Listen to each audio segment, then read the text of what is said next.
Building a business is a grind, but the best lessons, they come after the fact. The Opry Business Podcast is where your host, Becca Babicz, sits down with entrepreneurs, marketers, and growth pros to talk about what worked, what didn't, and what they'd do differently next time. No fluff, no corporate jargon, just real, down-to-earth conversations about scaling, marketing, and standing out. So grab a seat, kick back, and let's dive in. Hey everybody, welcome to the Opry Business Podcast. I'm so excited for today's guest. Today we have Jim Santos from Outer Shell. Full transparency, Outer Shell and Jim are really good friends of mine, longtime clients. I wanted to start this podcast episode with people that I really respect and have really good relationships with that I feel like I could talk to forever. And Jim is one of those people. So Jim, in your own words, tell me who you are and what you do. Jim from Outer Shell. I'm mostly the operations and marketing side of this company. We make bike packing bags primarily. So bags that go on bikes for long, short trips. We are proudly made here locally in San Francisco. Um, Kind of fell into this line of work organically, which I'm sure we'll expand on in the future. But that's just where I am now. And I have a business partner who I co-own the business with, and he does more of the creative side of things with respect to like product design and yeah, I would say like brand identity type stuff. A lot of it is just derived off of his personal energy, for better or for worse, which again we can expand on in the future or in the rest of this podcast. But yeah, that's kind of where I'm Yeah. Huge shout out to Kyle. Uh, at. so Kyle has never had another job besides Outer Shell, which I think is so amazing and so fascinating. Yeah, He yeah, that's just right. started the business right after high school. Tell me a little bit about that, and then tell Yeah, me about you and some of the other hats that you've worn in your career and your life up until this moment. for sure. Yeah. Kyle went to college, but yeah, he grew up in LA and then he went to San Francisco State where he studied engineering, and that's kind of where his technical background is. And after that, I think he said he did like some sort of internship at a civil engineering firm for a little while, but it was just really not for him. And across the multiple dimensions, whether it's just the formality of working for somebody else, not having like that creative freedom. He was also just a creative, hands-on person in general. And at the time, he was doing a lot of backpacking and bike riding as well. And he got into like sewing bags, making stuff with his hands, primarily because he thought like he could do a better job than some of the other brands that are out there. And he would just make stuff for himself. This is actually kind of this part of the story in particular is similar to how I got into it. We both just enjoyed making stuff primarily for ourselves and for our friends. And we found that we could just get kind of good at it through like a variety of other background and skills that we were harnessing and applying to this craft. And he had a lot more energy for it, I would say. And he like built it up into a pretty legitimate business over time, starting to sell these bags to his friends and then to shops and scaling up a little bit. But at that point, still primarily making everything on his own. And then around like 2017, 2018, it started to get picked up. This also coincides with the rise of organically using Instagram as a social media platform and then like using it for to hype the business and stuff. And he had a lot of I'll say like cool, influential friends in the bike industry and in the bike scene in general. And it got it got some eyeballs and it got some attention, and he was able to essentially launch a business off of what was originally a hobby. And that has its pros and cons as well when you pursue something that you like and then try to make it a business or try to achieve specific goals. Sometimes that can take the fun out of it. But yeah, that he basically spun up Outer Shell as a brand. And in parallel, I went to college and I studied economics, and I went into, we live in the Bay Area. There's a lot of tech companies. I worked for a bigger tech company, Cisco Systems, but that was basically my first real job out of college. And on a daily basis, applying my econ degree, I'm focused on business operations primarily in that role. I focused a lot on sales operations, and I did that for a while. It was pretty fun. It paid the bills very generously. Um, but it was lacking in the hands-on creative aspect of things, and that's where I would explore other endeavors. And sewing bags and stuff was definitely not the first one. I've always been kind of like a visual, constructive type of person. I liked Lego toys. I liked origami as a kid, just like deconstructing, reconstructing, reverse engineering everything I could really like just like take the phone apart and see what's inside. Like always been doing that as a kid. Um, so yeah, I think the reason I fell into sewing bags for bikes specifically was because I really liked biking, and we have a lot of amazing hills and terrain in San Francisco and just the Bay Area in general. You can like leave the city and be in just pure nature for 100 miles, within 15, 20 minutes quite easily. There aren't that many places in the world where you can go from deep urban expanse to just like wide open natural spaces so quickly. And a bike, in my opinion, is the best way to do that, especially living where we are now. You can go a lot further. You can go just right out your front door with minimal other stuff. But you do need to like if you're going to be out all day, you want to like bring all the stuff with you. And I would be riding like with overstuffed jersey pockets. And then I started to see that people would be making like little handlebar bags for the front of their bike. And I'm like, that's such a simple design. I'm sure I could like take a look at it, kind of figure out how to unfold the fabric. And if I could teach myself how to sew, there's no reason why I wouldn't be able to make something that simple. It's made out of like two pieces of fabric and a zipper. You know, YouTube exists. I can learn anything. Like that was kind of my mindset going into it.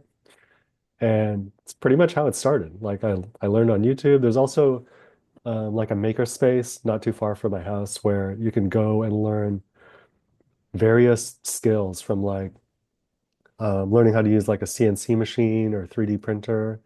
And I signed up for a bunch of those types of classes, but the sewing thing just kind of resonated and it was immediately usable, tangible, and I could see my skills improving.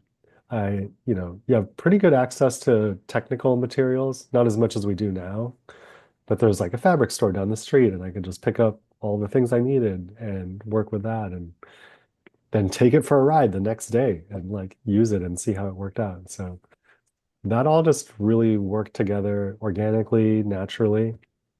And I was like, hey, this is super fun. People do buy these things. Uh, Maybe I can make a business out of it. And I tried, but I was also working full time for a tech company. So like 40-hour weeks for the most part, sometimes more, sometimes a little bit less, but generally full time. Um, I was Cisco makes like networking technology, so they really encouraged you to work from home. And this was like, 10 years before COVID. So took advantage of that. I worked from home a lot. And there were days on meetings where I would have like my sewing machine like just to the side of my computer on the table and like, kind of listening in the way people do now in these big group meetings. Like, yeah, yeah, that sounds good. And then I would like just be working on my stuff on the side. There were times where I forgot to mute it, and people were like, "Hey, what's that super loud noise right next to the computer? Like, it's so loud. What's going on?" And they can tell, they can tell who it is because there's a little speaker icon. I'm like, "Oh, there's construction outside or whatever." But It's a jackhammer. I mean, that's pretty much what it was. It's like right next to the computer. Um, but yeah, at a certain point, I realized like you kind of have to choose one or the other, and I was debating if I would do that. And then my team got laid off, like my whole team. There's just a major reorganization in the company, and they basically cut my whole team. And they're like, you can either find another job within the company, we'll definitely give you time and space to do that, or you can take like a severance and, run free, do your own thing. And at that point, I was like, oh, like, 6 months of my salary to go pursue something else, and maybe if it doesn't work out, I'll come back. I was like, oh, this is like a perfect opportunity for me to test this out and see if it works. And I did that. It didn't really work that well. I was like not really putting in the level of effort that I needed to make it a viable business. I wasn't generating the revenue I needed. And it was a lot of work to like do all the things. If you look at any size company now, or like even what we do today. And it's like barely sustainable now, like we're in this major growth phase, which is a big reason for that. But there's no way I would have been able to do everything, especially the manufacturing itself, like making the things myself. There's no way I would have been able to do it. So I was ready to go back to like the tech world. I was like, hey, I can, this was an interesting detour, but it's not really the thing for me right now. Maybe I'll revisit it later. And this was 2018, end of 2018. In 2017, I had actually proposed working together with Kyle at one point because I was like, hey, we're kind of making really similar stuff. We're already splitting the market in a way, and we have complementary skill sets. Is there a way you'd want to work together somehow? Like maybe we can figure it out. And his immediate response was like, nah, that sounds really complicated. I don't really want to do that. And then a year later, he called me up. Actually, he gave me this like funny cover story. I designed this minimal backpack that packs up. We don't make it anymore, but um, he gave me this long drawn out story about how like, we just like sharing ideas is so important. And like he would go to this coffee meetup that I do on Friday mornings, and he showed up one day and gave me this story. And he's like, I just feel like we need to like be able to sh freely share ideas, and I think that's good for everybody. And I was like, dude, what are you getting at here? And it turned out that basically he really liked this backpack design that I had that I wasn't producing as a commercial product because I was kind of on my way out of it. And he had been working with this other company called Mafia Bags, which makes backpacks and bags. You should definitely check them out. Um, the the founder, Marcos, is an ex-pro kite surfer, and he would make backpacks. I mean, he didn't make them himself, but he had backpacks made out of upcycled kite sails and windsurf sails and stuff. And he worked with Kyle to use my design essentially to like make a backpack that they were about to release. And I was like, oh, that's where this whole thing is going, Kyle. Like you like my idea, you like the design, and you wanted to like make your own version of it. And in a indirect way, kind of wanted my blessing maybe. And then shortly after that, he approached me again and said like, hey, I'm actually getting busier and I want to revisit this idea of working together. And I was like, oh yeah, great. Like I don't want to go back to tech work because it's like soul sucking. And yeah, let's see how it works out. And we drafted up a partnership agreement where over time we would eventually get to like to become equal partners, equal co-owners in this company. We would leverage his brand because Outer Shell because it had such a strong following already. And yeah, we just like rode that out. We grew the business a bunch in 2018 and 2019. And then we'll get into more details of these ups and downs, I'm sure, later. But 2020 was great for us, as it was for a lot of outdoor and cycling brands. And then in the years following that, as demand kind of like waned, dropped off and stuff, we had to figure out what moves to make to transform our business and continue growing. One of them being working with Fall Line. And yeah, that kind of brings us to where we are today. Um, yeah, I think it's a good summary. Yeah, no, that's super solid. Okay, I didn't actually know that you Uh-huh. had your own bag company. What was the Yeah, name of your bag company it's before called you just Fog City Gear, here? which is so. The only reason it was called that was previous to the bag company. I made I designed this like basically an adapter for a vaporizer, like a handheld like cannabis vaporizer to connect to a bong or water pipe. And, and the branding for that was Fog City Workshop, which like I got all this branding from a friend of mine who's a designer. And I was like, hey, I have all this stuff. I need to just like, I don't really want to rework everything. So I kept the Fog City logo and branding and I just changed it a little bit. Oh my gosh. So you left Fox City in the Yeah, haze in the past. yeah. Oh yeah, yeah. I mean, the some of Okay, that that stuff might is still be out there. Yeah. the story that I thought in my head was that you would do these cycling meetups Yeah. and then you and Kyle met there and you had like Yeah. complementary skill sets, but I didn't know that you were actually a designer of bags too. I thought that you were just more like marketer, Oh like yeah. No, definitely. Yeah. So wow. like So yeah, We, you guys like that made even more sense to partner together and be bigger. for sure. Yeah, definitely. I mean, we actually knew each other through the bike scene independently of the bag stuff. So there's before Instagram became like the meeting place for this kind of stuff, there were like online forums, which there still are for like different things. But there was one that was specific to track bikes or fixed gears in San Francisco, and it was sffix.org or .com or something. And that's like where I first encountered Kyle. And we just both had like overlapping circles of friends that would ride the same genre of bike in San Francisco. Like he would have been in college at the time. And actually I was too, but I was in San Jose. And then I was like, oh yeah, I got to move up to the big city because it's like so cool. That's where all like the bike messengers and the cool people are riding around town, which eventually did. But yeah, he had a really sweet bike collection and he still I mean he still has like 10 bikes, which is kind of insane. Someone just gave him a bike the other day, like a pretty sweet classic, looks brand new out of a catalog, like 90s road bike. Um, but yeah, that's how I first knew him. And then I also noticed that he was like making stuff, but he was just like doing it with more. I mean, he was working himself to the bone, admittedly. He was like, dude, this is definitely not sustainable for me to be doing this. But it was Okay, enough to like launch the brand and like get it going. so here's a question. When's the last Yeah. time you made a bag? Oh, I made one for my mountain bike not too long ago, like a couple months ago. Okay. Um, But yeah. but yeah, you guys are fully out of the weeds of sewing now because it's all Zen and Yeah, so Zin leads our sewing team. She's like our head seamstress or sewer, and she's super good. She can like basically look at her role. She worked in a larger factory before, and her role there was to make the first one-off samples of anything. And her like superpower is that she can look at basically anything that's sewn and like reverse engineer it in her head and probably make the whole thing without really ever taking it apart, without like drafting it too many times. Like she could just figure it out. If you like show her like, a backpack, she could like reverse engineer it and probably make one.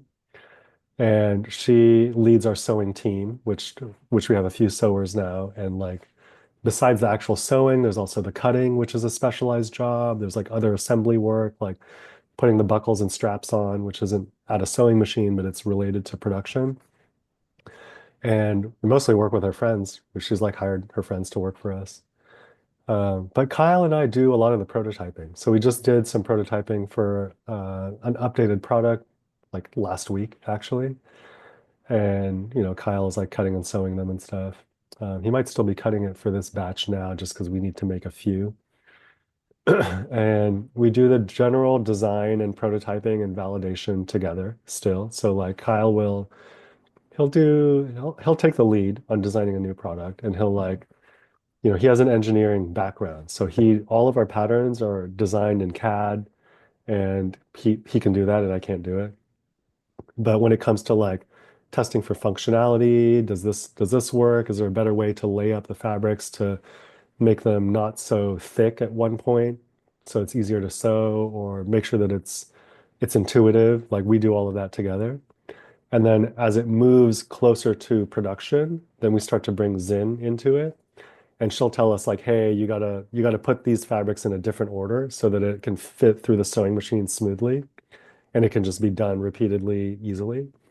And she'll help with that. And even sometimes like maybe after we make the first run, we'll realize we need to adjust some things and then we make those modifications and move on accordingly, which is one of the huge advantages of making everything in-house. So we can adapt our products, we can change them if we need to super, super quickly, like on the very next production run. Whereas if we were making our bags in Vietnam or China, which is where a lot of bags of the world are made, you would be waiting many months, like you would be waiting at least weeks to get a sample back and then make sure that everything is okay. And then you would get like a bigger batch back, and then you would place your larger order, which might take, 6 months to arrive. Hopefully they're all perfect. They might not be. I've heard I've been listening to some stories and podcasts of other brands that are like, hey, we ordered this thing and then the elastic was just completely inside out or something ridiculous. Hmm.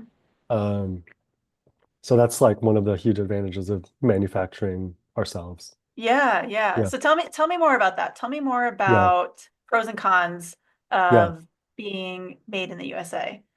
You talked a little bit about yeah, some of the pros. I want to hear more of the pros, but yeah, there's probably some downside too, and I for think sure. maybe Yeah, that's worth definitely. noting. Yeah, I mean, the biggest, most obvious downside is just the cost of labor. So, like, our employees live in San Francisco. We have to pay them San Francisco minimum wages, which is, as you know, not cheap. I mean, we pay them above minimum wage, but we couldn't ever go below that. And we ensure that they're in a like healthy, comfortable working environment, which is literally the same room that I am working in most days. Like, That's it for part 1 of our conversation with Jim Santos. We've covered a lot: how Outer Shell got started, the early challenges, and how a passion for cycling turned into a business. But we're not done yet. In part 2, we'll dive into the pros and cons of manufacturing in the US, the power of community marketing, and how Outer Shell stays ahead in a competitive market. So make sure to subscribe, and we'll see you in the next episode. That's a wrap on this episode of the Osprey Business Podcast. If you got value from today's conversation, make sure to subscribe so you never miss an insight-packed episode. If you're feeling generous, leave us a review. It helps more business builders like you find the show. Got a story or a question you'd love us to cover? Connect with us at followlinedigital.com or reach out to us at podcast@followlinedigital.com. We can't wait to hear from you. Until then, keep pushing forward, keep learning, and don't forget to enjoy the journey.